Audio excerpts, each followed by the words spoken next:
Cannibalism is the act or practice of humans eating the flesh or internal organs of other human beings. A person who practices cannibalism is called a cannibal. Good evening, hollowed souls. Welcome to tonight's terrifying video. I'm your host, Mr. Horrifying. Let's take a look at 5 killers that ate their victims. Sagawa was born into a wealthy family on 26 April 1949 in Japan. He began partaking in sexual acts with animals in his youth and soon developed a desire for human flesh. On 11 June 1981, Sagawa invited his classmate Renee Hartvelt to dinner at his apartment. He shot her in the back of her neck with a rifle, killing her instantly. Sagawa passed out from the intensity of the moment. Upon waking, he proceeded to rape the corpse and dismembered the body with the butcher knife. He ate various parts of the corpse over the next 2 days. Sagawa attempted to dump the remaining pieces into the lake, but was caught by the French police prior to disposing the body. He was arrested and found legally insane, sent to a mental institution to live out the rest of his life, but there was trouble with the paperwork. He was deported back to Japan and was released from the hospital in 1986. He currently remains free in Japan and has become somewhat of a celebrity. He has done multiple interviews, worked on porn, and even released his own manga. Link down below to an interview with a cannibal. Hamilton Howard Albert Fish was born on 19 May 1870 and spent most of his childhood growing up in an orphanage. His family had an extensive history in mental afflictions.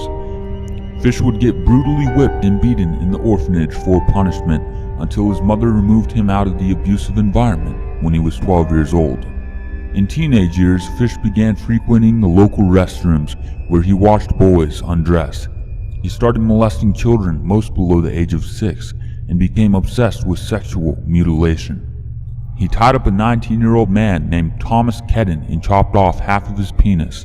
Fish gave his victim a kiss goodbye prior to leaving, then left him there alone, tied up and bleeding. Around 1917, Fish started to have auditory hallucinations and began self-mutilating, embedding needles into his testicles. He was delusional and believed that God wanted him to torture and rape children. Albert Fish would send letters to the victim's family taunting them. Here's an excerpt of a letter that he wrote to Grace Budd's parents. She was only 10 years old. I choked her to death, then cut her in small pieces so I could take my meat to my rooms, cook and eat it. How sweet and tender her little ass was roasted in the oven. It took me 9 days to eat her entire body. I did not fuck her though. I could have, had I wished. She died a virgin. Fish was finally apprehended a few years later after being spotted with the missing boy. He was executed by electric chair in 1936. Armin posted an advertisement on the Cannibal Cafe asking for a well-built 18 to 30-year-old volunteer to be tortured and consumed. He received many responses, but all of them backed out, except for one man named Bernd Jürgen Armando Brands. The two men met up and videotaped their encounter. Armin sliced off Brand's penis and they attempted to eat it raw, but it was too chewy, so Meiwes fried it up with some spices and fed some of it to his dog. Meiwes gave Brand alcohol, painkillers, and sleeping pills as he was bleeding out. Meiwes kissed him a final time and slit his throat in the slaughter room. He hung the corpse on a meat hook and proceeded to butcher the body. By the end, he had approximately 2 hours of footage.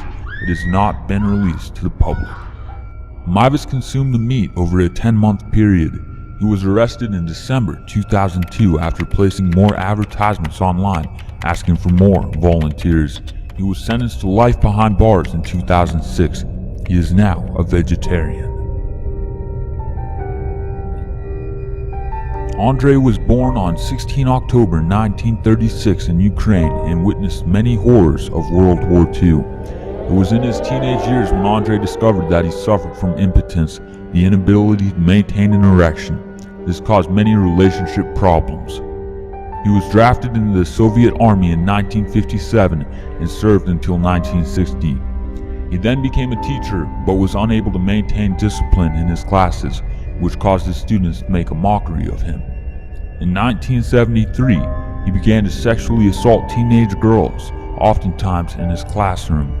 His career ended in 1981 after being accused of child molestation against his students. Andrei's first murder was in 1978, a 9-year-old girl named Jelena. He attempted to rape her, but was unable to maintain an erection, so he pulled out his knife and stabbed her. He ejaculated during the process. Soon he was only able to achieve an orgasm with stabbing women and children. At first he tried to resist his newfound urges, but they became too strong for him to fight. He later developed a taste for human flesh and soon began cannibalizing or eating his victims. He committed over 50 murders over the next 22 years. He was finally arrested after being seen leaving the scene of his final murder. Police, upon searching him, found a knife and rope. Andrei confessed to the crimes, all of them. He was charged with 53 counts of murder, but was only convicted of 52. Andrei was sentenced to death. On 14 February 1994, he was executed with a bullet to the head. Dahmer was born on 21 May 1960 in Wisconsin and was considered to be a reserve child, according to his teachers. He had an interest in animals, specifically dismembering them and keeping their body parts inside of jars. Jeffrey Dahmer's father, concerned for his son's personality and social life, taught him how to preserve animal bones, a technique that Dahmer would use on his future human victims.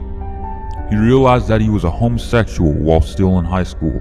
He began to fantasize about having complete control and dominance over unconscious males. He murdered his first victim, Stephen Mark Hicks, 3 weeks after his high school graduation in 1978. Dahmer brought Hicks to his house to hang out and have a few drinks, but when Hicks wanted to leave, Dahmer ended up beating him over the head with a dumbbell. He masturbated over the body and then dismembered the corpse, burying the remains in the backyard. A few weeks later, Dahmer came back to the body, separated the flesh from the bone, and dissolved the flesh in acid. He then flushed it down the toilet and scattered the bones throughout the woods. Dahmer then enlisted into the U.S. Army in 1979 and served as an Army medic until 1981. He was discharged due to his alcohol abuse and deteriorating performance.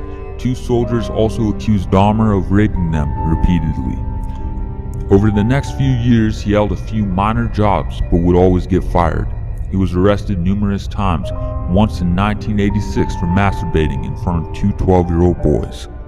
In 1987, Dahmer awoke to find Stephen Tuomi dead, lying on his bed. He had no memory of the night prior.